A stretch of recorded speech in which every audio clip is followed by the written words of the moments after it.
Chef Talk with Kyle Cherek is brought to you by the following presenting sponsors: Schwanke Cast and Jewelers and Tag Heuer Watches, Reliable Water Services. For this segment of Chef Talk with Kyle Cherek, I sit down and have a drink with Scott Pampuch at the bar of the Iron Horse Hotel. Pampuch hails from Minneapolis, and he was both the darling of the farm-to-table scene and then guilty of cooking high-style country club food at one of their best. He's the new executive chef at the Iron Horse, and it's an interesting time for the hotel and for Chef Pampuch. The Iron Horse has gained its cool cred in being in the top 100 Condé Nast Groovy Hotel list for a couple of years now.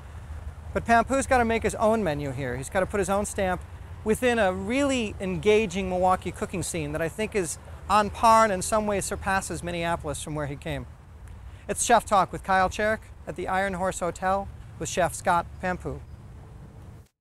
I mean, you were the farm-to-table hood ornament in Minneapolis. I was a hood ornament? Wow. For that kind of dining, and your tour de farm. I was a guy in Minneapolis who carried on something that had been started. Right. And I just happened to be maybe a little bit louder than some guys. Minneapolis could always justify how good it was because there's so many millions of people there and there's so much money. Mm-hmm. Milwaukee should not have the dining scene that it has for the per capita and the population.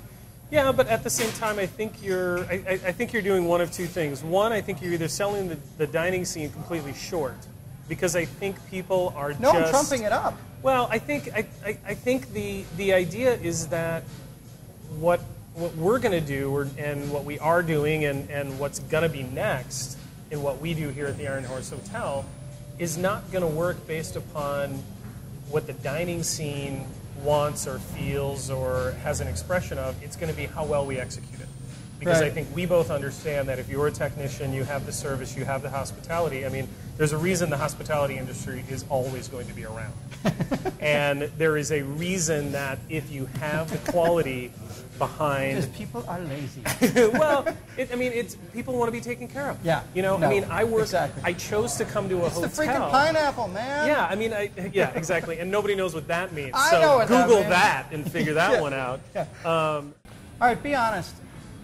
What is because I haven't been up till now? No.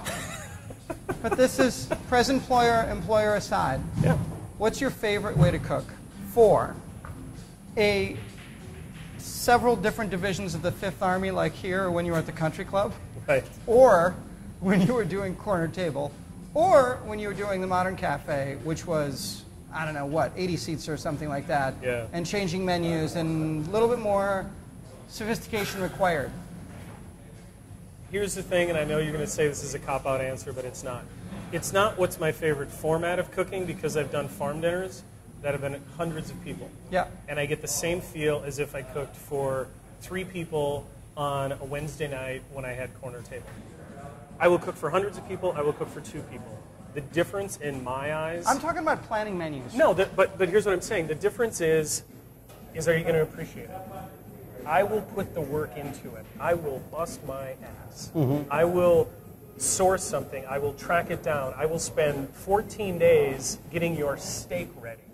From so it's dry age then? Yeah. Well, no. Finding the farm, finding the animal, following the slaughter, bringing it in, doing the butchering, prepping it out, so on and so forth.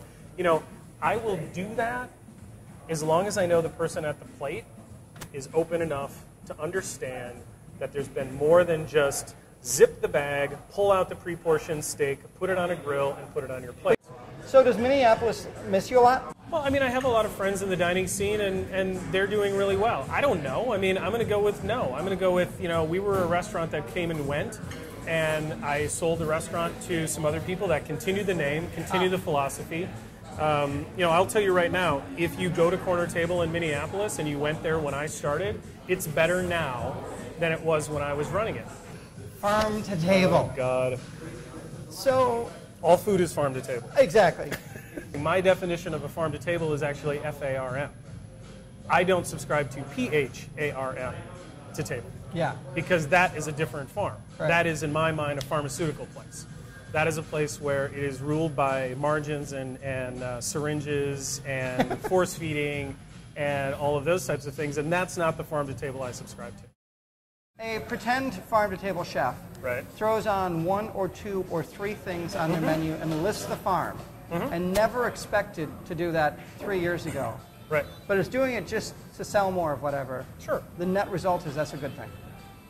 The net result is that is a good thing, and I really could care less.